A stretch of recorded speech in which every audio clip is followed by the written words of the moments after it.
नमस्कार. सॉरी, माझा थोडा आवाज बसला आहे आता. जनरली कुठेही प्रमुख पाहुणे म्हणून जाताना एवढं काही प्रेशर फारसं येत नाही, कारण का थोडंसं आमच्या क्षेत्राशी संबंधितच असतं. व्यवसाय असतात किंवा ज्या उद्योजकांना आम्ही ब्रँड डेव्हलपमेंटसाठी गाईड करत असतो असे उद्योजक असतात.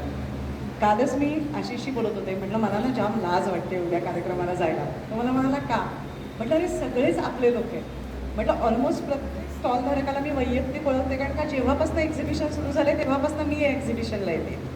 मागच्या एप्रिलचे 1 महिना सोडला तर बाकी कुठलंही एक्झिबिशन असं नाही आहे जे मी मिस केलं आहे चितपावांचं. म्हणजे मागच्या एप्रिललाच फक्त आम्ही एक एक्झिबिशनला येऊ नाही शकलो.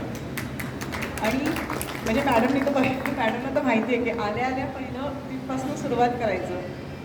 मी आज निम्म्या गोष्टी माझ्या कपाटातल्या या एक्झिबिशनमध्ये असते आणि मला इतका अभिमान वाटतो या गोष्टीचा की मी माझ्या ऑफिस माझ्या 3 खेपा होतात जनरली. मी, आशिष, स्वरया माझी मुलगी, आम्ही तिघं येतो. मी आणि आई आम्ही दोघी येतो आणि माझ्या ऑफिसमधल्या माझ्या मैत्रिणी आणि आम्ही परत येतो. सो ॲव्हरेज बरेचदा जोगदेव सर बाहेर बसते, अरे आत्ता तर गेला होतात अशी त्यांची कमेंट असते. म्हणजे मी जाऊन परत इकडनं एंट्री असं होतं. व्यवसायाच्या दृष्टीने आपण सगळेच जण म्हणजे चित्पावन मित्र असोसिएशनचे खरंच खूप मी आभार मी नेहमी म्हणते सरांना की आम्ही जेवढे एक्झिबिशन्स क्लायंट्सचे करतो किंवा डिझाईन करतो, ओव्हरऑल व्यावसायिकांच्या दृष्टीने हे खूप अफोर्डेबल एक्झिबिशन आहे असं मला वाटतं की खूप कमी अमाऊंटमध्ये आपल्याला इथे स्टॉल मिळतो, जेणेकरून खरंच मार्जिन प्रॉफिट आपण जास्त काढू शकतो. हे जर का बाकीच्या एक्झिबिशनमध्ये गेलात तर 50,000 60,000 असे स्टॉलचे रेट्स आहेत 2-2 3-3 दिवसाचे. सो हा खूप मोठा म्हणजे कधी कधी व्यावसायिक म्हणून सोयरीकची वेबसाईट आम्ही केली किंवा चितपावनचं जे काही डिझाईन सुरुवातीचं केलेलं आहे सगळं होर्डिंग्स वगैरे ते आमच्याकडे झालं आहे. मी नेहमी सरांना सांगते की सर मार्केट रेटपेक्षा काय एवढा डिफरन्स स्टॉलच्या भाड्यामध्ये. तेव्हा सर नेहमी मला हे सांगतात की आपल्या लोकांसाठी हे त्यांची प्रगती व्हावी म्हणून हे संस्थेचा फायदा नाही. सो संस्थेचा फायदा नाही या दृष्टीने काम करत राहणारी ही जी एक पिढी आहे या संस्थेमध्ये त्यांचं काय कौतुक करायचं आहे. ह्याच्यामध्ये एकच होऊ शकतं की आत्ता जेवढे स्टॉलधारक आहेत ज्याच्यामध्ये माझ्या वयाचे किंवा माझ्याही पुढच्या जनरेशनचे तरुण मुलं आहेत, त्यांनी आता पुढे येऊन थोडा यांचा हातभार कमी करायला हवा आहे. आम्ही अजूनही ऑब्झर्व करतो भिडे सर 24 तास सोयरीकच्या मागे लागलेले असतात. त्यांच्या हाताखाली एक व्यक्ती आमच्या जनरेशनची नाही आहे, एक व्यक्ती. सो थोडंसं कुठेतरी संघाला आत्ता पुढच्या पिढीची गरज आहे आणि त्या पुढच्या पिढीने समोरून पुढे येण्याची गरज आहे. थोडासा वेळ की बाबा आठवड्यात 1-2 तास पण खूप होती. म्हणजे मी तर सांगते की बाकीचं हे लोक पूर्ण वेळ बघतच आहेत, पण बाबा 2 तास क्रिटिकल डिसिजन्सच्या बाबतीत काहीतरी निर्णय घेण्यासाठी मीटिंग करणं. आजच सर सांगत होते की खूप छान कार्यक्रम आम्ही अरेंज करतो पण लोक येत नाही. म्हणजे कार्यक्रमासाठी आणि हेच जिथे पेड कार्यक्रम असतात तिथे लोक जातात. आता एक्झिबिशनला इथे खूप गर्दी होते आणि व्हायलाच पाहिजे. काय होतं, लोकांना नानाविध गोष्टी दिसतात, उत्तम गोष्टी खूप कम्पॅरेटिव्हली अफोर्डेबल रेटमध्ये या एक्झिबिशनमध्ये मिळतात. मी नेहमी सांगते की जर या एक्झिबिशनमध्ये एखादी साडी मला 1000-1500 किंवा 2000ला मिळणार असेल, हीच मला दुसऱ्या एक्झिबिशनमध्ये 4000 किंवा 5000ला दिसते. मला एखादी ज्वेलरी मॅडमच्या सेटवरती समजा मंगळसूत्र, मला हा सेट समजा मी यांच्याकडे 300 400 500ला घेतला असेल, हाच मला बाहेर 1500ला मिळतो. सो तो जो डिफरन्स आहे त्यामुळे आपल्या एक्झिबिशनला येणाऱ्या लोकांची गर्दी खूप आहे. पण at the same time Chitpavan association मार्फत बाकीच्या क्षेत्रातले जे आपले कलाकार आहेत की ज्यांचा समजा आपण गाण्याचा कार्यक्रम ठेवला किंवा एखादं व्याख्यान ठेवलं, त्या व्याख्यानाला सुद्धा आपण जायला पाहिजे. ती आपली तेवढीच जबाबदारी आहे. थोडंसं अटेन्शन स्पॅन जो म्हणतो ना तो लोकांचा कमी झाला आहे. I agree with it because of Instagram. आम्ही नेहमी सांगतो क्लायंटला की अटेन्शन स्पॅन हा मायक्रो सेकंडचा उरला आहे लोकांचा. तुम्हालाही स्टॉलमध्ये तुम्हालाही जाणवत असेल की वरती सगळ्यात चांगली गोष्ट ठेवली तर लोक थांबतात, अदरवाईज स्टॉल कसले हे बघायला पण कधी कधी लोक थांबणार नाहीत जर का आपण तो अटेन्शन स्पॅन अट्रॅक्ट नाही केला तर. ब्रँडिंगच्या बाबतीत खास नियम लागतो. आम्ही जेवढ्या व्यवसायांचं ब्रँडिंग करतो, आता आमच्याकडचे क्लायंट म्हणजे कात्रज डेअरी आहे किंवा दीनानाथ मंगेशकर हॉस्पिटल आहे. जनरली असे क्लायंट्स असतात की ज्यांनी नव्याने उद्योग चालू केला आणि ज्यांना आता लोगोपासनं काम करायचं आहे, असे आमच्याकडे मॅक्सिमम क्लायंट्स असतात. त्याच्यानंतर सेकंडरी क्लायंट आमच्याकडे मग कात्रज डेअरीसारखे की ज्यांचा व्यवसाय वर्षानुवर्ष आहेत पण ज्यांना नवीन रूपात लोकांसमोर जायचं आहे.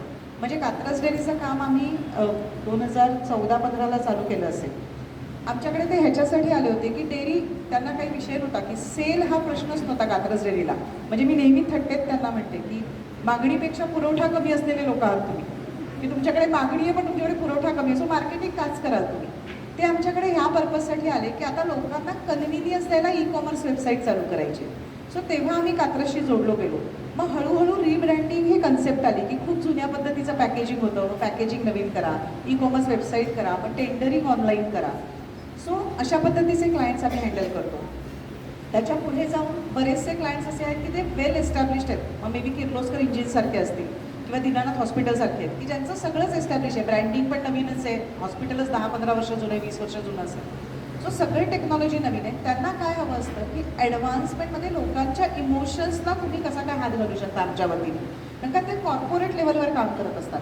मग इमोशनल आस्पेक्ट कुठेतरी एक रिलेशन डेव्हलप करण्यासाठी मग ते आमच्याकडे अटॅच होतात की लोकांना समजून घेणं. त्यांना काहीच फरक नसतो पडत, त्यांचं प्रोडक्ट सेल होत आहे, त्यांचं सगळं दिसायला पण छान आहे, मग ते त्याच्यासाठी आमच्याकडे येतात. ओव्हरऑल आमचं ऑब्झर्वेशन जे आहे ना, स्टार्टअप कंपनी असू दे किंवा एस्टॅब्लिश कंपनी रिब्रँडिंगसाठी असू दे किंवा रिब्रँडिंग पण नाही, फक्त इमोशनल आस्पेक्टसाठी असू दे, या सगळ्यांचा शेवट जो आहे हा लोकांचे इमोशन्स समजून घेणं आहे. लोकांच्या इमोशन्स जेव्हा आपण समजून घेतो, तुमच्या कंडिशनमध्ये बायर्सच्या इमोशन्स, म्हणजे अगदी एक सिंपल सांगते की आता मॅडमने इथे स्टॉल आणि साड्या ठेवल्या, त्यांनी रेड कलरची मल्टी कलरची साडी आणि ग्रीन कलरची साडी पुढे ठेवली. त्यांना माहिती आहे की लोक हे 2 कलर बघून आता थांबणार, दिवाळी तोंडावर आहे, लोकांना कलरफुल हवं आहे ऑफिसमध्ये घालायला, पण इतकं वर्कवालं पण नको आहे. सो त्यांनी बरोबर त्या 2 साड्या ठेवल्या. अशा पद्धतीने जेव्हा तुम्ही समोर तुमचं प्रोडक्ट, तुमची सर्व्हिस मांडता, तेव्हा ब्रँडिंग ही जी कन्सेप्ट आहे ना, ती ऑटोमॅटिकली 50-60% अचीव्ह होऊन जाते. मग 10-20%च आमचं काम राहतं की तुमचा लुक अँड फील चांगलं करणं, की बाबा एखाद्या कंपनी आता ह्या साड्यांचा सुद्धा सेल होते पण ह्यांनी स्वतःचा लोगो नाही केला आहे, मग तो लोगो आम्ही अशा पद्धतीने करून देऊ शकतो की जो लोकांना अट्रॅक्ट करेल, की ज्या लोगोमधनं ट्रेडमार्क तुम्ही अचीव्ह करू शकता, की तुम्हाला तुमचे राईट्स मिळतील, कॉपीराईट्स मिळतील त्या पर्टिक्युलर ब्रँडचे. मला नेहमी लोक जिथे कुठे जातं ना तिथे विचारलं की आमचा तर बिझनेस तर खूप छान चाललाय, आम्ही ब्रँडिंग का करायचं. स्पेसिफिकली आपल्या कम्युनिटीमध्ये मला हे जास्त जाणवतं. म्हणजे मगाशी सरांनी एक चांगला शब्द वापरला, कॉस्ट, काय म्हणतात तुम्ही, कॉस्ट सेविंग. त्याला तुम्ही काहीतरी खूप छान, कॉस्ट कटिंग, सरांनी खूप छान शब्द वापरला, मी विसरले आता. कॉस्ट सेविंग हा मॅटर इतका जास्त होऊन जातो की मी सरांना मगाशी म्हटलं, सर 10 रुपयाला एक गोष्ट मिळते आणि 10 रुपये 20 पैशाला एक गोष्ट मिळते, तर लोकांना 20 पैशाला पण क्वालिटी हल्ली बघायला जात नाही आहे. रिझन काय आहे, तर हे 10 रुपयाला मिळते ना, 20 पैसे तर सेव्ह होत आहेत. हा जो अप्रोच आहे ना ओव्हरऑल कॉस्टिंगच्या बाबतीत, हा क्वालिटीच्या वेळेला कुठेतरी आपल्याला कॉम्प्रोमाइज करायची तयारी पाहिजे जेव्हा तुम्ही बिझनेस लॉंग टर्ममध्ये डेव्हलप करायचा म्हणताय. म्हणजे आता समजा मी तुमच्याकडनं साडी घेतली, तर लिननची साडी किंवा कॉटनची साडी किंवा सिल्कची साडी, ह्याच्यामध्ये आपण असं करू का की नाही माझं बजेट आहे 100 रुपयाचं पण मला सिल्कचीच साडी हवी, होणारच नाही आहे. किंवा मी म्हणते मला सोन्याचा दागिना घ्यायचा पण माझं बजेट आहे आर्टिफिशियल इमिटेशन ज्वेलरीचंच, होणारच नाही आहे. Same happens with the brand development. जेव्हा तुम्ही म्हणताय की मला एखादा माझा प्रोडक्ट डेव्हलप करायचं आहे, मला माझा ब्रँड डेव्हलप करायचा आहे, कॉस्ट कटिंग होऊ शकते का, तर येस ॲब्सोल्युटली होऊ शकते, कंपॅरेटिव्ह ॲनालिसिस होणारच आहे, पण ती किती होणार आहे. सोनं तुम्हाला इमिटेशन ज्वेलरीच्या रेटमध्ये मिळणारच नाही आहे. इमिटेशन ज्वेलरीमध्ये चांगली ज्वेलरी जी आहे ती तुम्हाला कुठेतरी रस्त्यावरती जनरली अगदी पातळ तारेतली ज्वेलरी आणि एकदम चांगल्यातली ज्वेलरी इमिटेशन, याचं कंपॅरिझन होणारच नाही आहे. सिल्कची साडी आणि कुठेतरी एक जनरल आपण हल्ली म्हणतो ना की चायना मिड लेवलची, आपण अक्षरशः की साडी आणली तर पहिल्या इस्त्रीला फाटते, त्या साडीचं कंपॅरिझन होणारच नाही आहे. हे तुम्ही सुद्धा लक्षात घ्यायला पाहिजे जेव्हा तुम्ही ब्रँड डेव्हलप करताय, जेव्हा तुम्ही तुमचं प्रोडक्ट डेव्हलप करताय. अशा मोमेंटला आय एम नॉट सेईंग की आमची एकच कंपनी आहे मार्केटमध्ये, हजारो कंपन्या आहेत ज्या ब्रँड डेव्हलप करत आहेत. जिथे कुठे जाल ना तिथे जायच्या आधी ना मोजका अभ्यास तुम्ही पण गुगलवरनं करून जाऊ शकता, पण गुगल MD न होता. म्हणजे आमचं जे एक ऑब्झर्वेशन असतं की लोक येऊन सांगतात, अहो डिजिटल मार्केटिंगचा मी एक कोर्स करतोय 399 रुपयाचा, मी विचार करतोय माझं मीच डिजिटल मार्केटिंग करेन. त्याला काही अर्थच नाही आहे. प्रॅक्टिकली तुम्ही विचार करा की 399 रुपयाचं डिजिटल मार्केटिंग होत असतं तर लोकांनी करिअर म्हणून निवडलंच नसतं. तुम्ही 399 रुपयात शिकून डिजिटल मार्केटिंगचा तुम्हाला फायदा आहे का, तर हो फायदा आहे.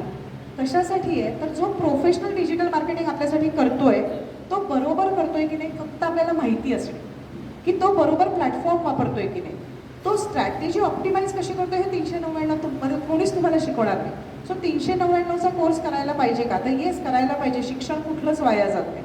सो 399चा कोर्स करायला पाहिजे, पण त्याच्यावरनं डिसिजन मेकिंग नाही व्हायला पाहिजे आपल्या बिझनेसचं. आपल्या बिझनेसचं काम आपण जिथनं करून घेतोय ते आपल्यासाठी करतायत का बरोबर, आणि आपल्याला असं तर उत्तर देत नाही, नाही हे होतच नाही, असं तर उत्तर देत नाही आहेत ना, ते बघण्यासाठी ते असायला पाहिजे. एनिवेज, मी आता खूप वेळ घेतला ऑलरेडी. मला पण जास्त घाई आहे सगळी स्टॉल्स फिरायची. संध्याकाळी परत मी येईनच, उद्या सकाळी पण येईन, उद्या संध्याकाळी पण येईन. सगळ्यांचं खूप जास्त सगळ्यांना शुभेच्छा, अभिनंदन. एक स्टॉल लावून स्वतःचा व्यवसाय लोकांपर्यंत पोहोचवणं हे खूप मोठी हिमतीची गोष्ट आहे असं मला वाटतं. कारण का स्टॉल बुक करताना आपल्याला माहिती नसतं आपला बिझनेस किती होणार आहे, तरीसुद्धा आपण ते पाऊल पुढे टाकतो आणि त्यातनंच तुमचा व्यवसाय हळूहळू वाढत जातो. स्टॉलधारकांना एक छोटंसं फक्त सजेशन आहे, जे मी नेहमीच सांगते. खूप वेळा आमचं असं होतं बायर्सचं, की आम्ही प्रोडक्ट घेतो आणि आम्हाला नंतर आठवतच नाही आम्ही हे प्रोडक्ट कुठनं घेतलं. सो काहीतरी तुम्ही असं करायला पाहिजे, काहीतरी यातनं एक वे आऊट निघायला हवा आहे, की ज्या वे आऊटमधनं उद्या जर का मी समजा एखाद्याच्या स्टॉलमधनं साबण घेतला आहे किंवा ड्रेस मटेरियल घेतलं आहे किंवा ज्वेलरी घेतली आहे, मला जर 5 महिन्यांनी असं वाटलं की मला परत त्यांच्याकडनं ज्वेलरी किंवा साबण घ्यायचं आहे, तर मला ते इझिली मिळायला पाहिजे.